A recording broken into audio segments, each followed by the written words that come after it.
ఊహలకే కాదు నిజ జీవితానికి అద్దం పట్టే కథలు. ప్రతి కథలో ఒక పాఠం, ప్రతి పాఠంలో మీకు కొత్త అనుభవం. Welcome to Aditya stories. ఈరోజు మనం మరొక చక్కటి కథని చెప్పుకుందాం.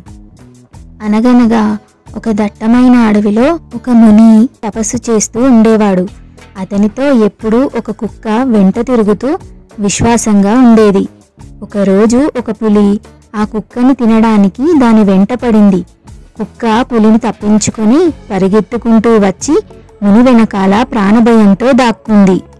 ముని కుక్క మీద ఉన్న ప్రేమతో దానిని కాపాడాలనే ఉద్దేశంతో దానిని ఒక పెద్ద పులిలాగా మార్చాడు. దీంతో పులి బారి నుండి తప్పించుకుంది. పులిలాగా మారిన ఆ కుక్క అడవిలో స్వేచ్ఛగా తిరగడం మొదలుపెట్టింది. పులిలాగా ప్రవర్తిస్తూ ఇతర జంతువులను భయపెట్టసాగింది. ఇంతలో ఒక రోజు ఆ కుక్కకి ఒక సందేహం వచ్చింది.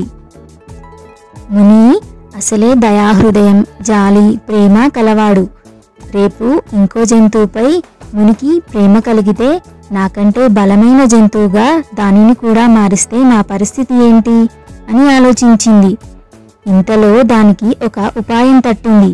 ఆ మునిని చంపేస్తే నాకన్నా బలమైన జంతువుగా మార్చడం కుదరదు కదా అని అనుకొని మునిని చంపుదామని ముని ముందుకు వచ్చి నిల్చుంది. కుక్కనే పులిలాగా మార్చిన ముని మరి దాని మనసులో ఉన్న చెడు భావాన్ని గ్రహించలేడా?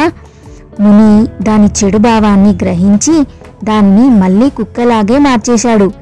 ఈ కథలోని నీతి ఏమిటంటే, అర్హతకు మించి ఎవరికైనా పదవి, గౌరవం, మర్యాద మరేదైనా ఇస్తే అది తిరిగి తిరిగి మనకే ప్రమాదంగా మారవచ్చు. అందుకే అర్హత లేని వారికి ఏది పడితే అది ఇవ్వకూడదు.